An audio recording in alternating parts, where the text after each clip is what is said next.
Promise that bitterly cold air poured in here overnight, and tomorrow a bunch of moisture is going to join the party. Eric is back now. He's got the latest on the storm track and also some possible totals. All right, let's dig right in here. Lots to talk about tonight. Dig is right. Just working the rust off of these storm systems. All right, let's take a look at some of the headlines here. We've got snow picking up between about 10 a.m. and noon tomorrow. So right around the middle of the day, that snow is starting to stick and add up, but the heaviest is later in the afternoon into the evening. This is where we'll have some very high snowfall rates. That's the most treacherous time to be out traveling because plows can't really keep up when you're at 1 to 2 inches or even a little bit more per hour, and that's our window for thunder snow. I'd say right around 5 to 7 o'clock we will celebrate the end of the Patriots' victory with some lightning and thunder out there.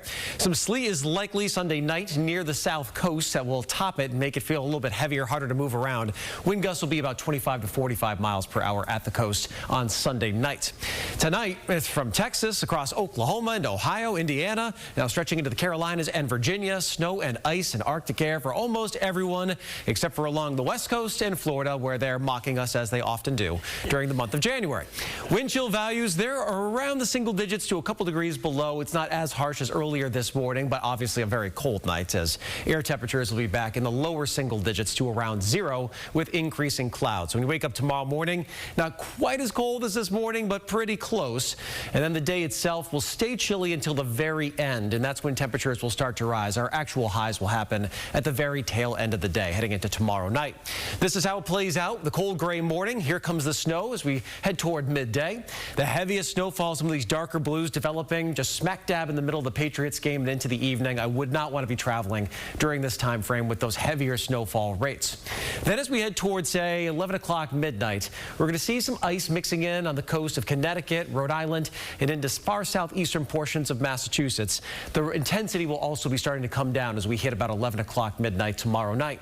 You notice those temperatures coming up a bit closer to the coastline, but will stay cold across the interior. And then on Monday, it's not just a stop and it's gone situation. There'll be scattered snow throughout much of the day on and off on Monday into the evening hours before it comes to an end. And I think we'll probably add about 1 to maybe as much as 4 inches of snow on top there during the day on Monday. So another cleanup will be needed. This is a look at Route 2, one of the bigger jackpot zones with the storm system. See the heavy snowfall and then tapering off to lighter snow. And it's all snow there. Cape Cod, it's a little bit different. You still have that thump of heavy snow, but then you have some sleet, some mix and rising temperatures, so it'll get harder to move as we head deeper into the night and into Monday morning.